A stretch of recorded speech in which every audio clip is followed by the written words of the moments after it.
friends, as promised, today I'm bringing you some of my favorite dinner ideas, and this one is easy recipes for using a Costco chicken.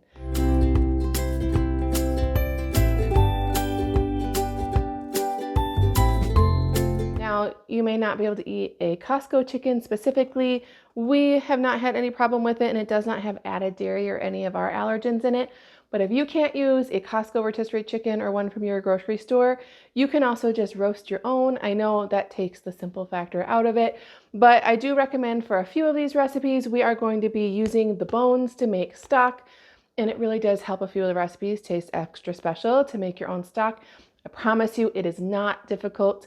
It does take some forethought and planning to make a few of these recipes, but they all are worth a little bit of effort to make dairy-free, allergy-friendly recipes your whole family can eat. Now, in my first dinner idea, we actually just use the rotisserie chicken straight from the store as our first dinner with it. Now, I try to pair this with when I will be bringing it home from the store nice and fresh, within a good half hour to 45 minutes of when we'll be eating. And I love to pair it with my favorite dairy-free mashed potatoes and some roasted vegetables. And it is a win with everybody. One of my favorite reasons we do that is because my family particularly loves the chicken thighs and wings when they're fresh from the store, but nobody wants to eat them after the chicken is cooled down. So we always start with everybody using up the thighs and chicken wings straight away. We pair them with the mashed potatoes and veggies, and then we save the white meat for a few of the other recipes. Now I want to show you the easiest way to make homemade chicken broth using the bones from your Costco chicken. The first thing I do is I peel off the skin and set it aside because that adds a lot of extra fat to your broth that you may not want.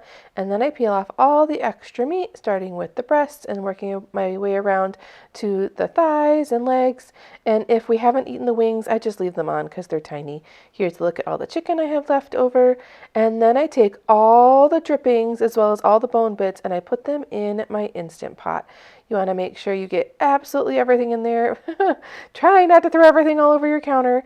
And then go back and get all of those extra drippings because they add great flavor. It's a little hard to do one-handed, but I got it done. So then I go to my sink and I add in plenty of water to cover the chicken carcass completely. So I generally end up with between 8 and 12 cups of chicken stock when I'm done. So if you want to measure, you can, but here I can show you I always fill it up to this line on my Instant Pot. I double check to make sure that my sealing ring is in correctly because I've had it depressurized on me. Go ahead and put your lid on if you need to. Make sure you're on sealing, not venting. And then I hit pressure cook and I go up to 90 minutes. One of the reasons I absolutely love using the Instant Pot is because I set it for 90 minutes and then I walk away and leave it for hours and hours. I let it cool down and depressurize on its own. Then I come back when it's much cooler and I strain it with a fine mesh strainer into another large pot. And now you have great chicken broth ready to use for all of your purposes. Now, once it's cool, then I go back and I put it into these super large jars. I have half-gallon canning jars that I use for pickles. Make sure it's cool though, otherwise the bottom will blow off your jar. And so here's a look at my finished broth. Here you can see at the top the fat has already started to separate. If you refrigerate this with lids in the fridge, it will separate and harden so you can peel it off. One piece of advice though is not to let this heat up on the stove unsupervised without stirring it, or it could kind of boil up and erupt on your stove. Now let's talk about how you can make an allergy-friendly ramen-style noodle soup at home. So our must-haves are green onions, homemade chicken stock, chicken, soy sauce, and for those who like it spicy, sambal or a spicy condiment. This is the first ramen my kiddo ever had, although then we realized that he had a sesame allergy, so we just throw away the oil packet. So this one from Trader Joe's does work for my kiddo, but we do prefer homemade. If you need gluten-free noodles, I found these rice ramen noodles at my Costco, and they are pretty tasty. Like always, if you need shared line information, make sure you contact the company. If you don't want to make your own broth, I have successfully used Better Than Bouillon in lots of things, but my kids can tell when it's not the same. This is safe for our allergies, but we prefer homemade broth. Start with your chicken stock, follow the amounts of liquid needed for your noodles, and pour it into your pot. Then I always add in a dash of soy sauce. I would say we probably have at least a teaspoon of soy sauce, but feel free to use cocoa aminos or just skip it entirely if that doesn't work for your allergies. Then go ahead and let this come to a boil and add your noodles. My kiddo just recently passed his bake milk challenge, so we are comfortable using this packet of ramen, and we just throw away the seasoning packet. So we're comfortable with this. If you are not, then there are other ramen style noodles that you can look for online. Here is one that is available from my Walmart. So I just cook the noodles until they're done, and then I pull out my kiddo's noodles first. He likes just plain noodles with broth with chicken and green onions. So I pull his out and set it aside, and then I continue on with my next family member's noodles. My other family members like to have eggs added into theirs, and so I just take some eggs and I crack them right in to the broth, and I let them cook for at least 3 minutes or until the white looks fully set. Then I can go ahead and pull that out. Obviously, if you can't have eggs, just skip this step entirely. But then my family members that like their poached eggs, go ahead and add them to the top of their ramen noodle bowl. And we make sure we get some broth in each one depending on their personal preference. After that, we go and we add all of our condiments. So we love green onions as well as sambal oelek for those who like spicy things. If you can't do this sauce, I also have a homemade recipe I made a few months back that is delicious. Here is a look at our finished bowls. This is my kiddos with just green onions and chicken, but I do love if you can have any form of mayo, vegan or not. That makes it extra creamy in your ramen, and then you can add green onions, chicken, hot sauce, whatever you would like to make it extra special and fancy. Again, because ramen can pose a big burn risk to little kids, we always cool ours down for our kiddo with ice cubes first. And he wanted to show you his new ramen shirt, guys. This is his favorite food, and we make it every single week for him. It is his absolute favorite, and it just makes him so happy. We hope that you enjoy it too. I'm super excited to share this chicken casserole with you. It is dairy-free and can also be gluten-free. It calls for layering cooked rice, chicken, and broccoli in a casserole dish, but I often mix up the amounts of whatever I have depending on how much I have in my house. And we also love it all mixed together into one giant casserole. So layer it or mix it depending on your personal preference. Here are all the ingredients for a delicious dairy-free sauce for our chicken casserole. And it starts with 6 tablespoons of country cluck plant butter. And then I will make a roux with 6 tablespoons of flour. If you need to be gluten-free, then you can substitute cornstarch at the end after everything is warm. You know, cornstarch has to be thickened when hot, so you can make a cornstarch slurry. Then this recipe is using 3½ cups of our homemade chicken stock. And then I have salt, curry powder, and garlic powder that we're going to be added in. Once everything is warm, one of the secret ingredients to this recipe is that if you're able, the recipe calls for a ½ cup of Hellmann's mayo. If you are not able to have egg, you can try substituting a vegan mayo. I have not tried it with a vegan mayo. I have used vegan mayos in other recipes, but not this one. So first we're going to melt our country crock or whatever butter substitute you like, and then we'll add in our flour to make a roux. Again, if you need gluten-free, then we'll just skip this step and you can thicken your sauce at the end with a cornstarch slurry. Once everything is well combined, go ahead and add in all your spices, your teaspoon of salt, garlic powder, and a ½ teaspoon of your favorite curry powder. I use Penzeys.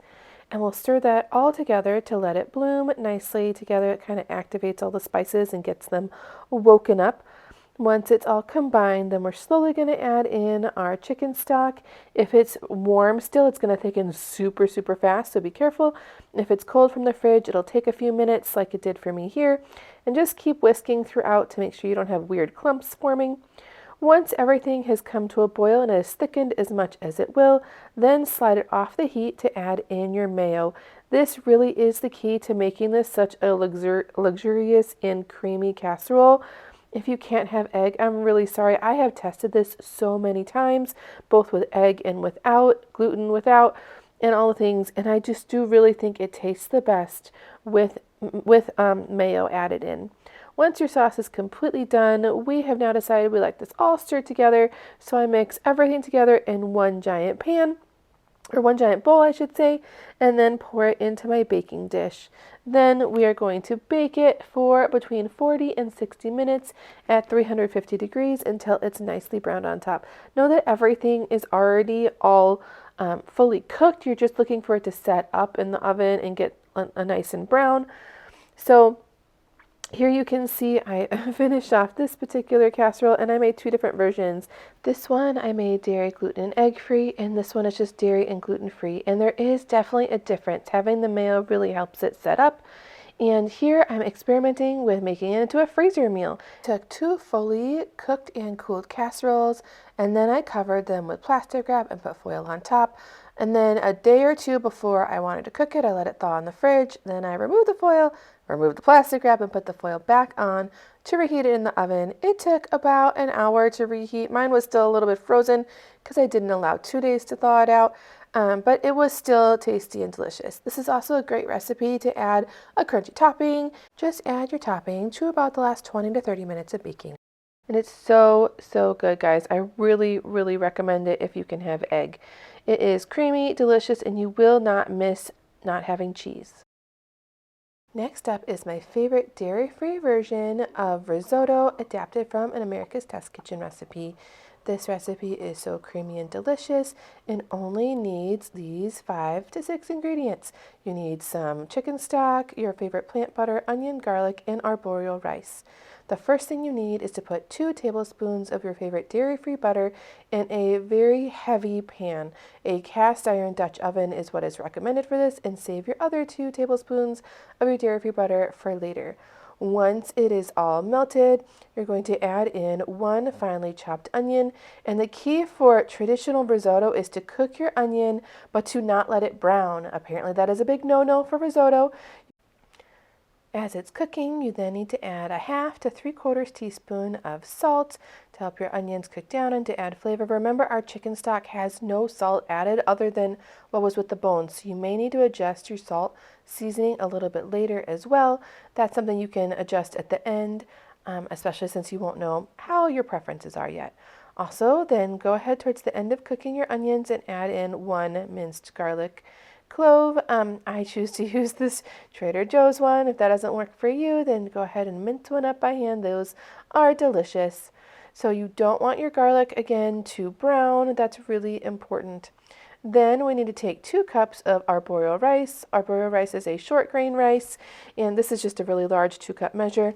And you want to stir it around with your onions and garlic, getting it all coated with your country crock or your dairy-free butter, and you want it to toast for a few minutes. This is an important step in making risotto, and apparently it's quite crucial to the whole entire process.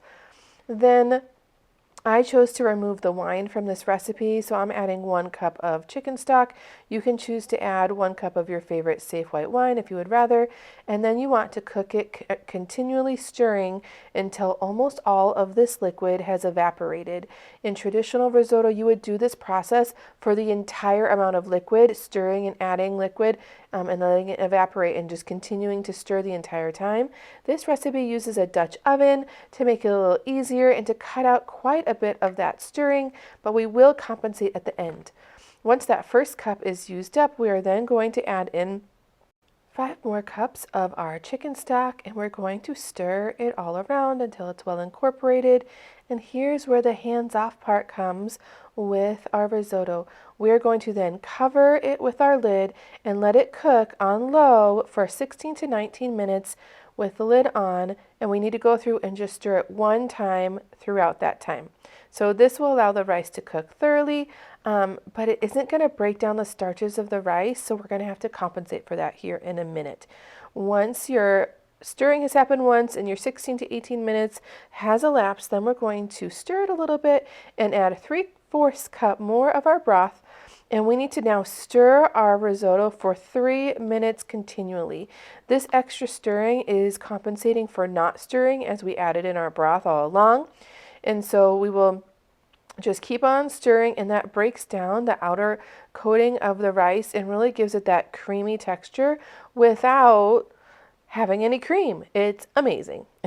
So as you keep going, then the next step is interesting. You need to remove it from the heat and let it set for 5 full minutes. Not really sure why that step's important, but America's Test Kitchen says it really is. Then we're going to go ahead and continue stirring.